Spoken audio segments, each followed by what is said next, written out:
The broadcast is now starting. All attendees are in listen-only mode.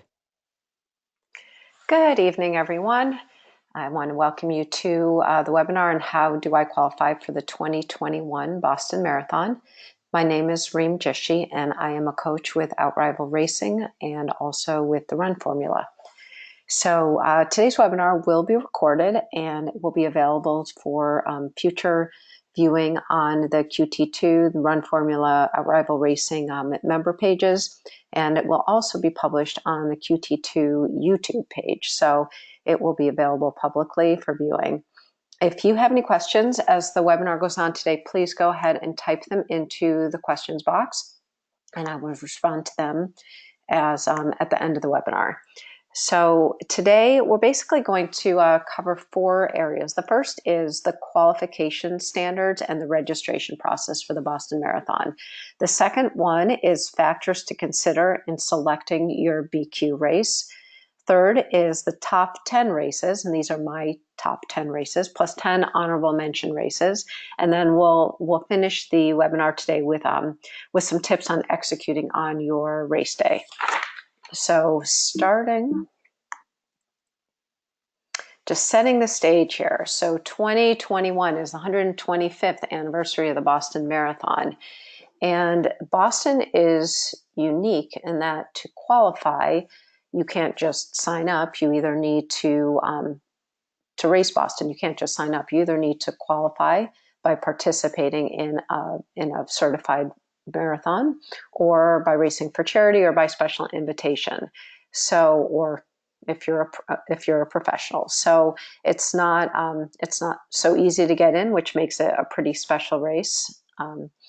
So for the focus of today's webinar is going to focus on how you qualify and the qualifying races. So they must be run for the 2021 Boston Marathon. They have to be run between Saturday, September 14th of 2019, and then the conclusion of registration for the 2021 race. That date has not been announced yet, but it's normally in the middle of September.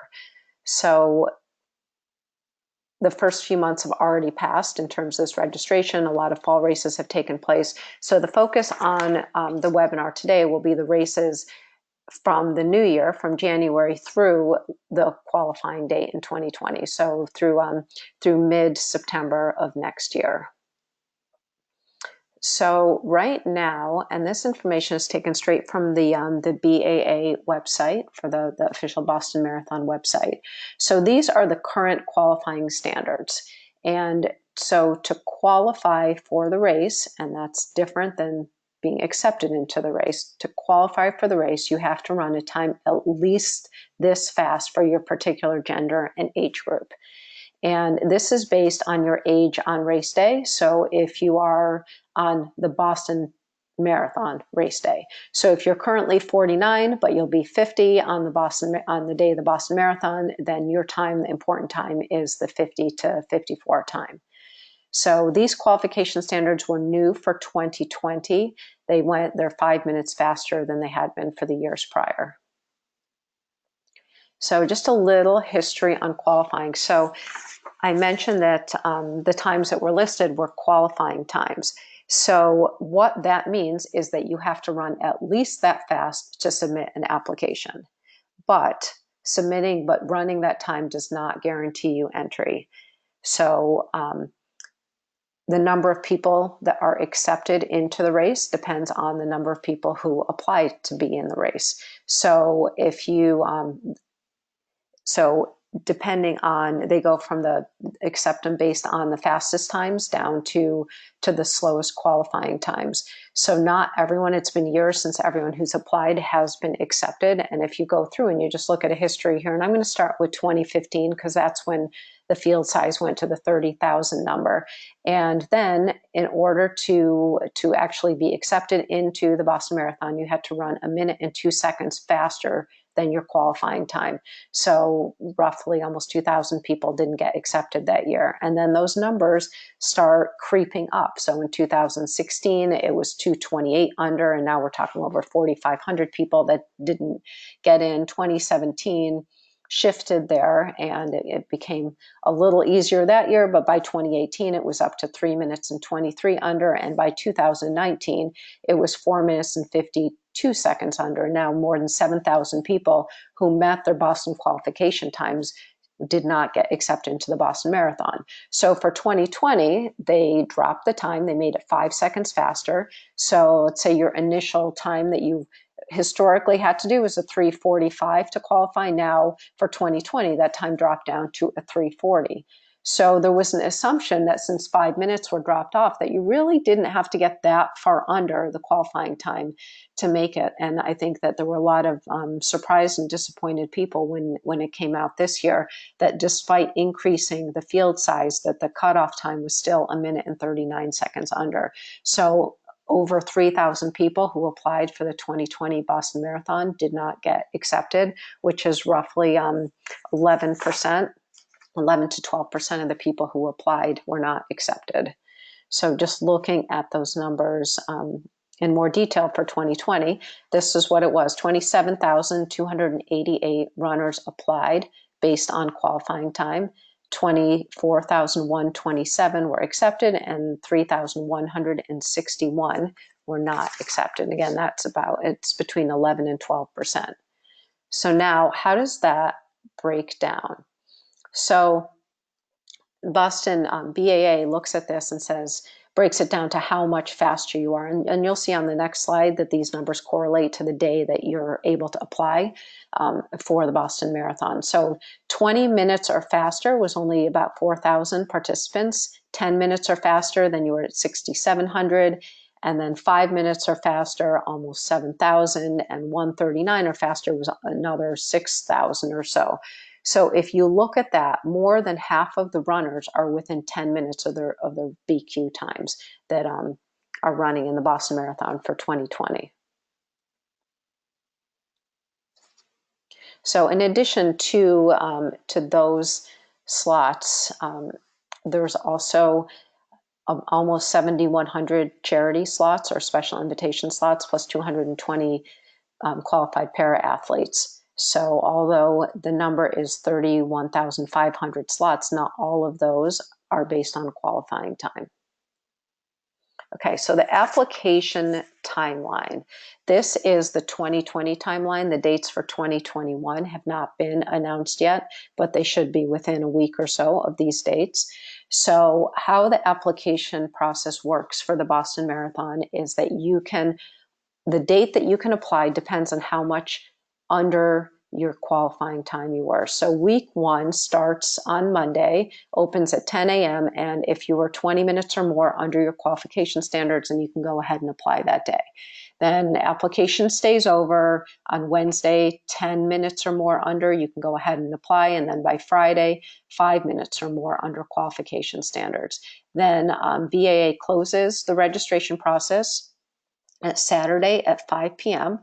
And over the course of this first week, as applications are coming in, BAA is going through and verifying race results. A lot of those are auto verification if the race organizer submitted directly to BAA, but in some cases they actually have to go through. They're not able to auto verify, and they have to go through more steps. So as people apply, BAA is sending out rolling acceptances to the marathon. And then, so starting the following Monday, the submissions, the application opens back up again. And now any athlete with a qualifying time can submit. And that stays open from Monday at 10 to Wednesday at 5, and then registration closes. Chances are, if you're in that first week and you're 5 or more minutes faster than your qualification time, then you're in. I mean, that's what it's been historically. There's no guarantee that that's the case, but historically, that's what it has been. So the people who sit on pins and needles a little are the ones that apply in the second week, because you really don't know what that cutoff is. You know you hit your time, but you just don't know if that's good enough. So you get in your application at 10:01 on Monday morning. You will probably hear the following Wednesday. That's what happened this year. There were some, I think, stragglers maybe that still needed to be verified, but in general, the acceptance, non-acceptance was sent out, and the list of people were published on the Wednesday after that second week. So that is the process, and all of this information is right up on baa.org on the website. It's all specifically outlined, and I'm sure will be updated for 2021 shortly. Okay, so the next questions now, picking a qualifying race. So I mentioned at the beginning that the qualifying races for 2021 opened as of September 14th of 2019. So a lot of the races that people tend to do, fall marathon running is by far the most popular time. So there's a lot of qualifying races that have passed already for this year, including some of the big ones like Chicago, New York City, Philadelphia, Marine Corps are all ones that have a lot of BQ acceptances coming from them. So if you are looking for 2022 and you're considering a fall race, then I would definitely get on it now, because a lot of those, they're already open for next year's race, and they either sell out very quickly or they go on a lottery. So if you're looking for a fall race for 2020 to qualify for the 2022 Boston Marathon, then make sure to go ahead and get your research going. But I'm going to focus on the remaining races for the 2021 qualification. So before we go into any particular races, though, I want to go through some factors that can help you decide what the right race is for you. And I emphasize that it's for you because some of these factors are personal preference, and you need to go through and decide what is the best race for you, and that may be different than someone else out there. So number one factor, and this is a really big one, is the date of the race. And so when you're considering the date of the race, you need to think not only about what day the race is, but about when you're going to be doing most of your training. So if you live in the Northeast and you're picking an April race, that means that the bulk of your training is going to be done in the winter months, which is certainly doable, and that's when you'd be training for Boston. But you have to say, okay, how much do I want to be running out in the snow? How much of my workouts am I going to do in the treadmill? I'm going to find indoor tracks. You need to think about that and decide if you're willing to do that kind of training.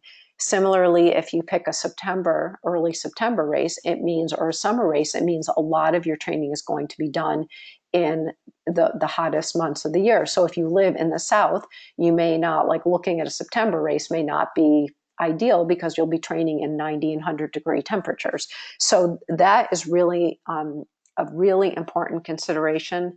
And so you should go through and think. And similarly, if you're off for the summer, that might be helpful. If your kids are off for the summer and your time is more difficult, you want to consider that. If you have big deadlines for work, if you have family vacations that are set up, all those things have to factor into deciding on the race, because once you decide on the race, you want to be able to focus on that and not have obstacles in the way.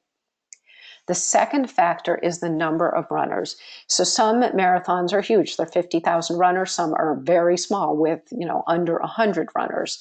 Part of this is a personal preference. Big city races have a lot of energy to them. They have fun. They're fun races. They often have music on the course, high energy. But there's also a downside to that, is that logistics tend to be more difficult. There's more wait time. There's security. There's crowded field out there. Some races are better than others in terms of starting people based on projected finish time. But no matter what, you have a lot of dodging and weaving at the beginning of races, of bigger city races. On the flip side, if you go to some of the small races, you might not find the support that you want out there. So there may not be the same kind of aid stations available to you, and you might have to carry more of your nutrition with you. So those are just some things to consider, and I think that's a preference, and that's just something to decide on your own. You'll see, interestingly, that most of the races on my list have in the 1,000 to 2,000, 3,000 range. They are mid-size marathons. So, all right, so the next one is the weather. So ideal, generally, marathon weather is in the 40s to low 50s with mid-range humidity and not windy conditions. If you could pick your perfect, guarantee your weather, that would be great. Obviously, you can't do that, but you can look at historical data and say, all right, well, the average temperature at the start of this race over the years was 45. That sounds pretty good, but that doesn't mean on one year it might be 30 and the other year 50. So you just have to take a gamble on that. But that's definitely one of the things to consider. So the next one is, and I should say with weather too, that this is also, and it's something when you think about location, which is a factor down, is that do you want a marathon that's in similar climate to the climate that you've been training in? So if you've been training in the Northeast all winter, do you want to come to Florida to do a race?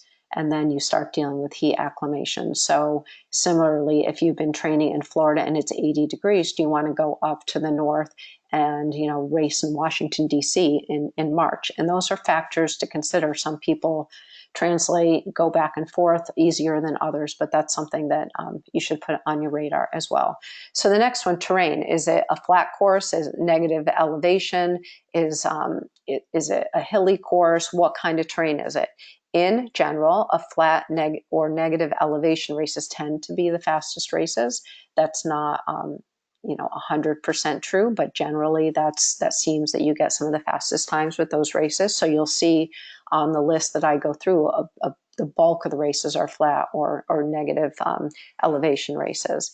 The next one is road surface. So most marathons are done on roads, on asphalt, and they tend to be faster than like a trail race. But there's some races out there that are a nice hard packed surface that are not technical. They're probably not quite as fast because there's more resistance on a trail than there would be on asphalt, but they're more cushioned. So that is a factor to consider.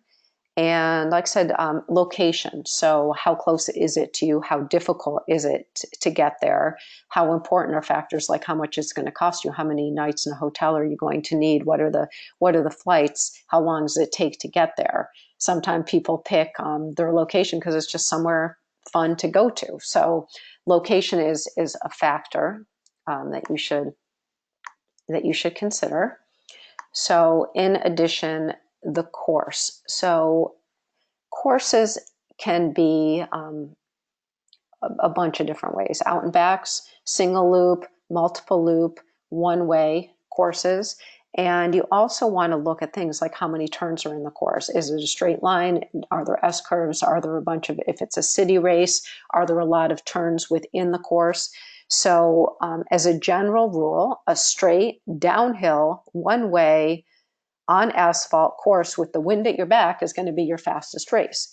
And on the flip side, if you're doing an uphill race on a technical trail that has a serpentine course, and going into the wind, that's going to be a much slower race. So those are factors to consider, and we'll talk a little bit at the end on how to make sure that you're not overrunning a course that has a lot of turns in it.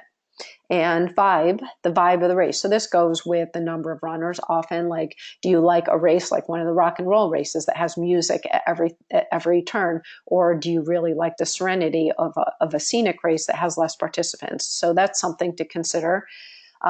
Pacers, important to some people, not important at all to others. Most big races have pacing groups, and they're timed with the BQ standards. Note of caution though, pacers are not always on pace.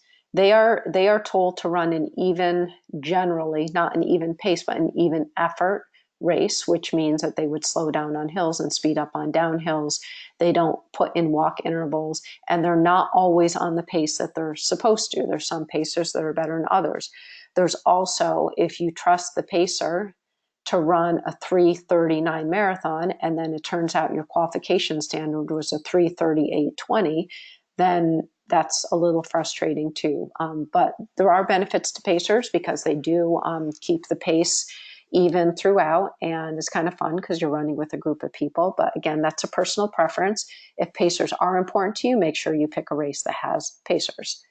So course support is the next one, and that's really your aid stations. How often are the aid stations? Are they every mile? Are they every 3 miles? The first marathon I ran had water. I think it was every 3 miles, and that was it on the course. That made a very challenging marathon to do, and I had to carry a lot of my own nutrition with me. So, and the final one is logistics. So when you're dealing with one-way courses, they require shuttles. You have to park in one place, take a bus to another place. Um, Bigger races, you have more wait time and security issues. So those are things to consider. If you get stressed with logistics, then maybe a big city point-to-point race isn't ideal for you. So that's just something to keep in mind. Okay. So now the top qualifying races, and these are listed here, and these are my top qualifying races. So how I came up with this number, and again, this is just January to mid-September.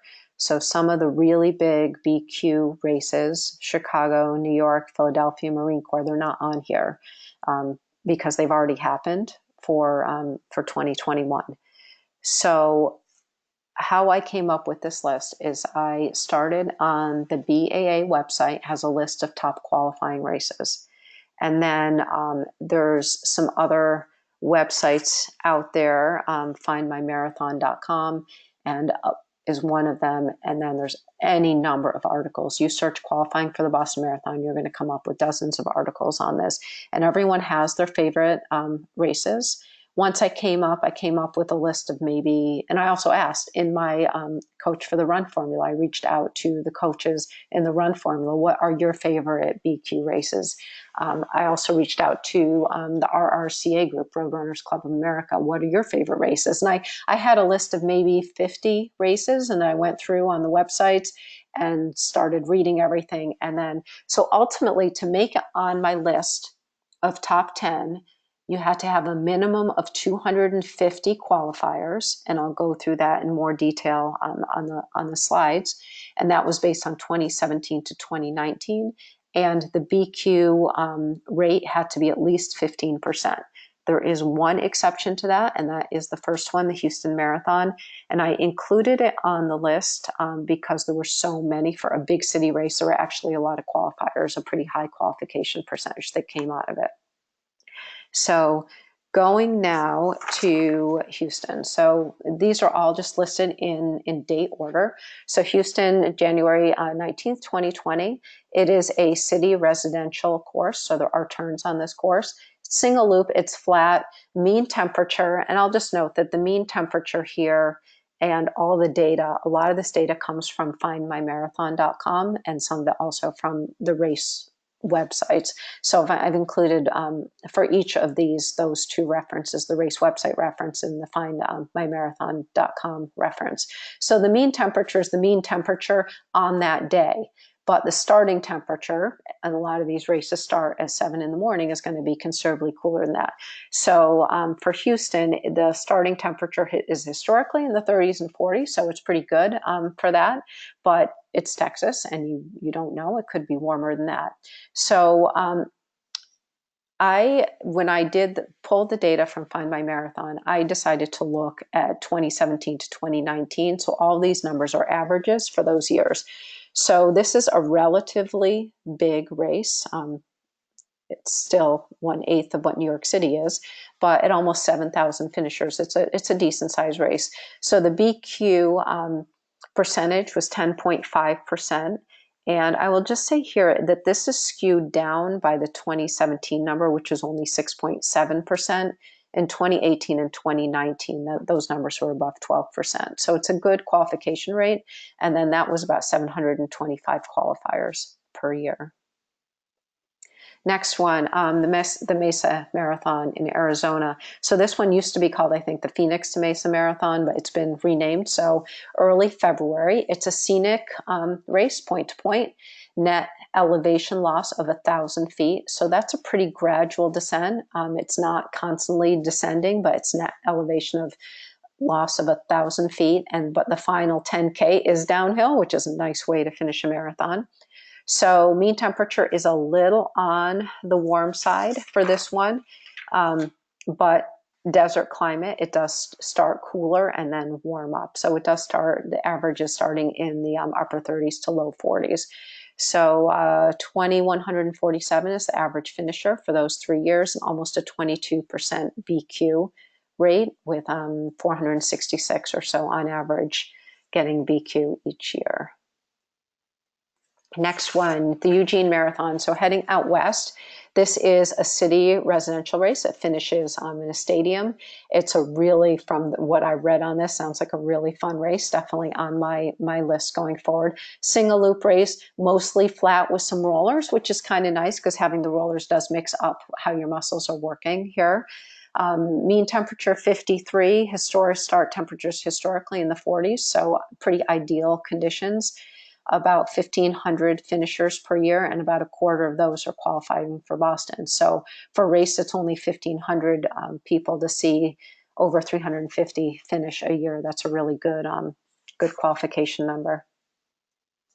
Next one up, New Jersey Marathon. So now we're up to the East Coast. This race is in April. So this is one where temperature can really be variable. You never really know towards the end of April what the weather's going to be like in New Jersey here. Historically, 50s, but it could easily be 30s or 60s or 70s. So this one's a little less certain. And also because this course does run by the ocean, that wind can be a factor in this race, which could be favorable to you depending on wind direction, but it's something to consider for this race. It's a scenic race. It goes through different boardwalks and next to the ocean, so it looks like it's a really nice course. Over 2,100 finishers, 15% BQ rate, so about 327 per year getting accepted from New Jersey.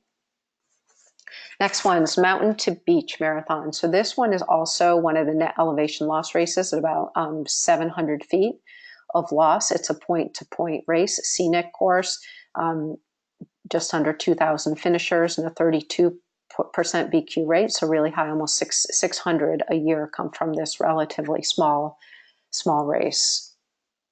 And Ottawa, so just over our border. This is another one of the city races, although not a huge one, with just with over 3,000 finishers.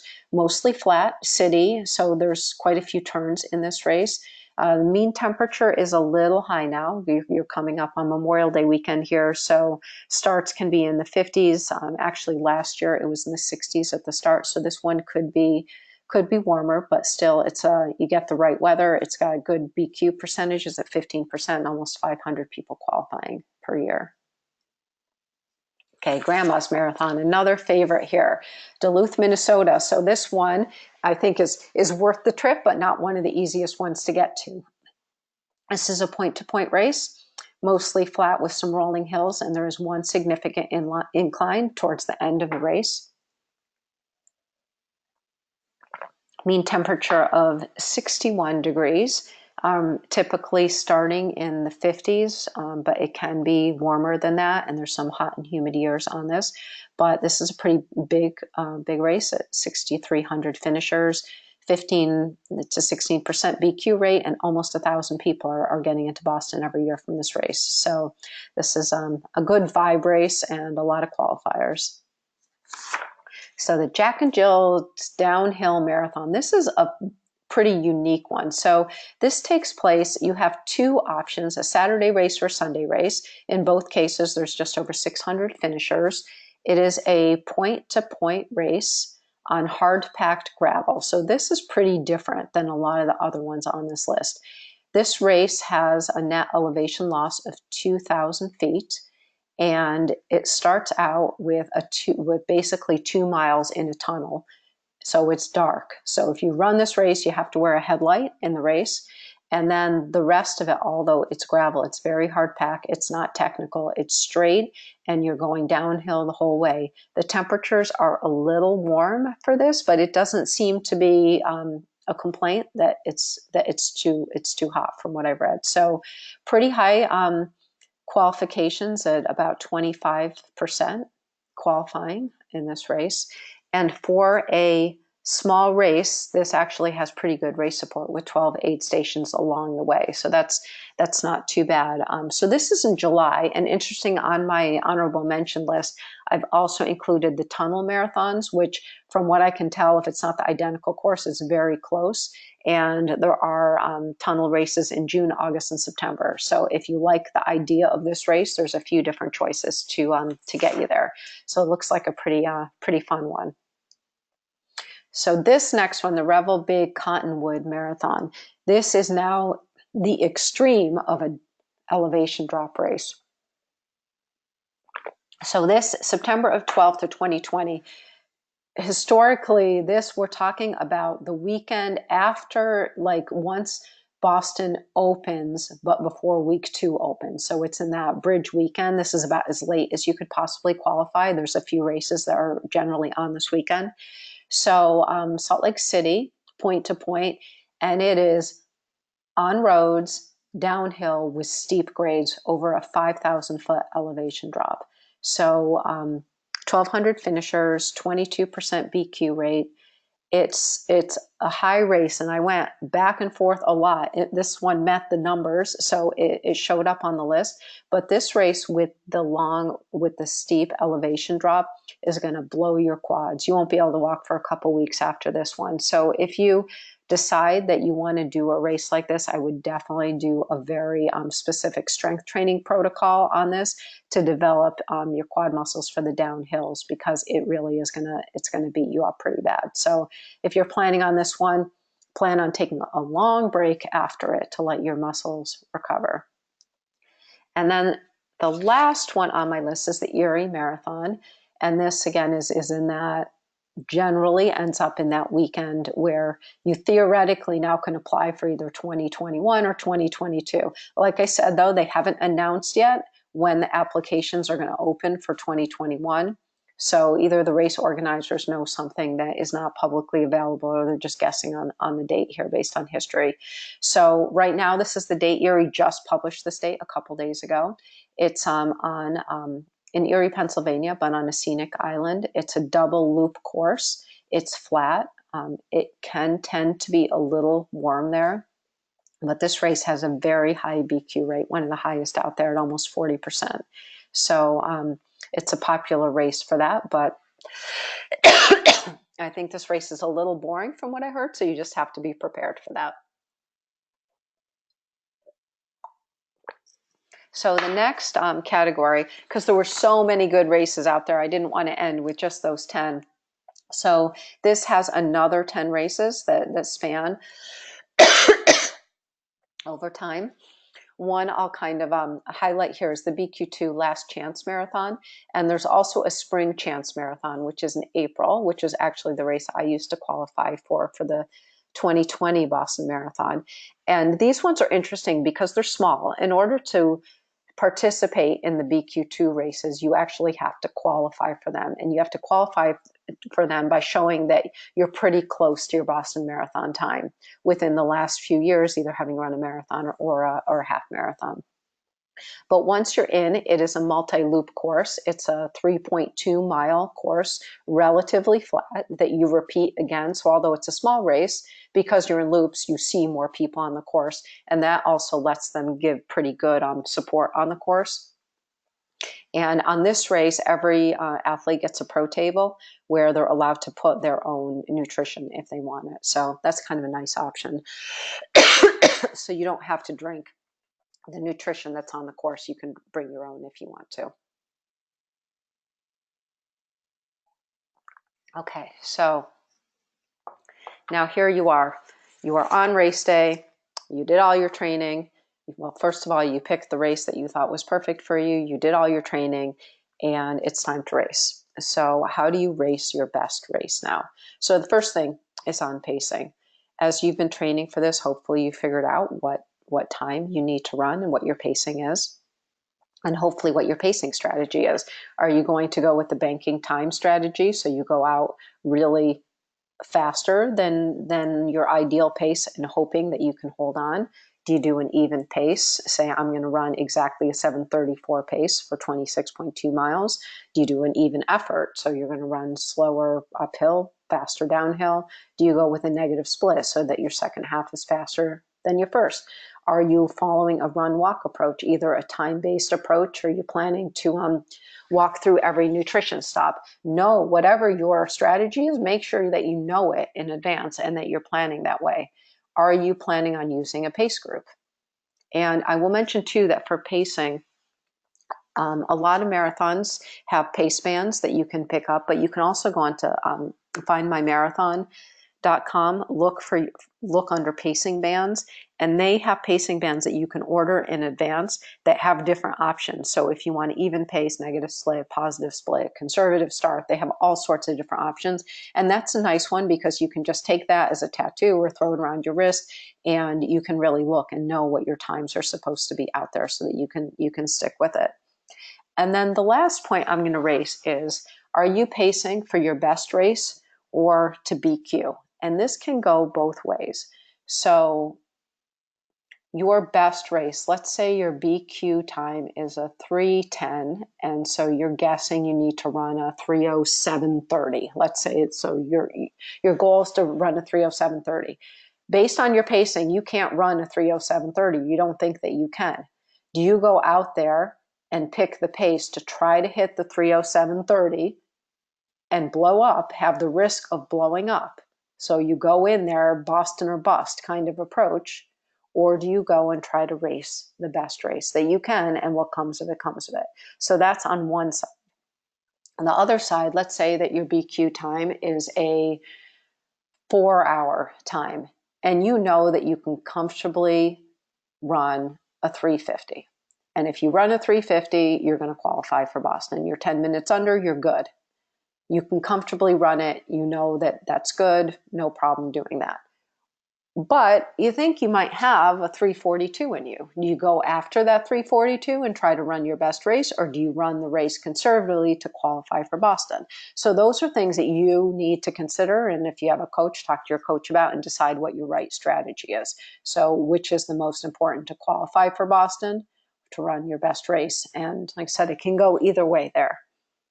So now, I just talked a lot about pacing. So let's say you've calculated that you need to run a 7:30 minute mile, and you've calculated it based on 26.2 miles.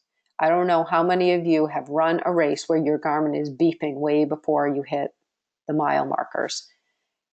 Overrunning the course is a really big issue. I've had 2 athletes that didn't get their Boston time. One didn't get the BQ time, and the other one wasn't sufficiently under because they overran the course.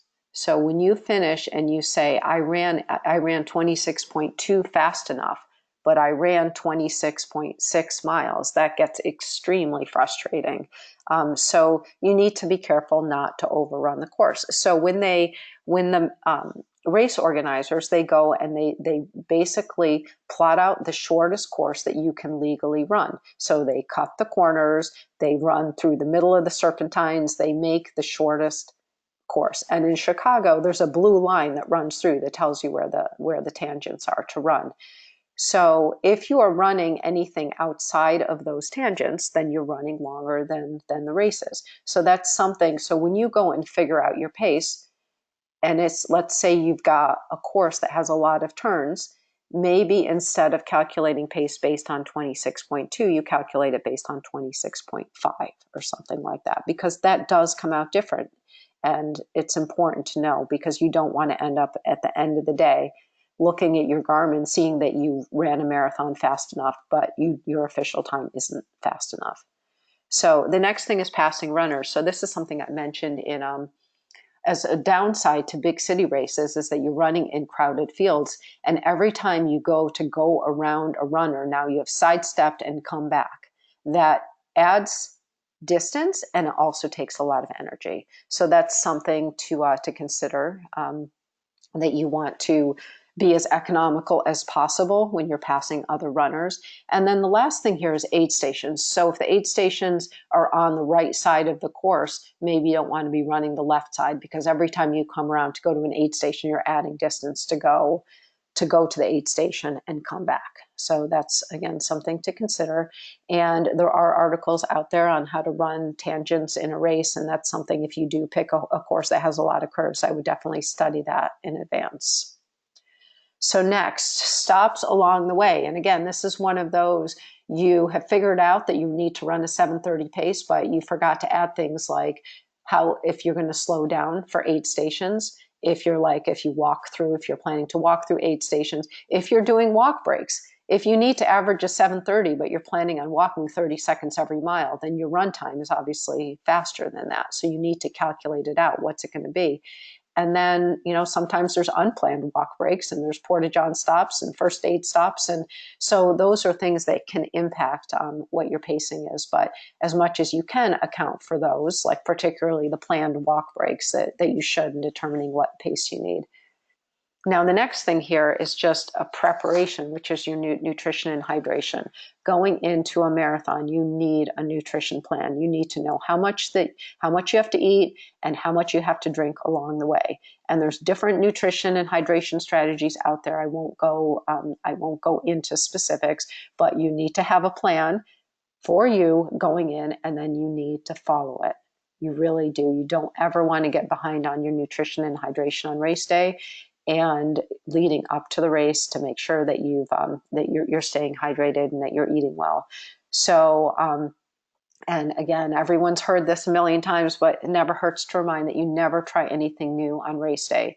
If the race course has a certain kind of gel that you have never used, make sure you know what that gel is in advance, and either get it in advance and try it, and not just the brand, but also the flavor, because you might love a certain flavor of Gatorade Endurance and hate another flavor of it, or particular kinds of goo. You need to know exactly what's on the course and try it and make sure that it works for you. So either try it in advance or find a way to bring your own nutrition with you on the course. So, and also, a lot of races, even if they have nutrition that works for you, sometimes that first gel stop isn't until 12 miles in. So that's something that when you look at the race website, that you know in advance where and what the nutrition is, and that you plan for accordingly on your race. And the last point that's on here is, when do you reevaluate? So when do you either say, I don't think I'm going to make my qualifying time, but I think I'm going to run it anyway, and I'm just going to enjoy my race, or I am going to cut my losses and sign up for another race. And I mean, factors to consider here is that if you have extensive time off due to either injury or honestly anything, if all of a sudden you have to go away on a 4-week business trip and you are not able to train, you can get away with missing, a week of training. But once it starts getting significant and you miss a bunch, then you really can't just pick up. You have to back up and rebuild. And if you have an injury along the way, so you might have to pick a new race and reset. And, that's something to consider. If all of a sudden the weather is really much colder or much hotter than you expected, that's something that you might want to reevaluate. Perhaps not race, but you might change what your race goals are based on the weather. Because if you were planning on 50 and it's 80, your time is going to be significantly slower. So the BQ may not be as realistic. But those are things. So race day to consider. So that is where I'm going to finish up the presentation right now. And I do want to invite, if anyone has any questions, they can go ahead and put them into the questions box, and I would be happy to answer them.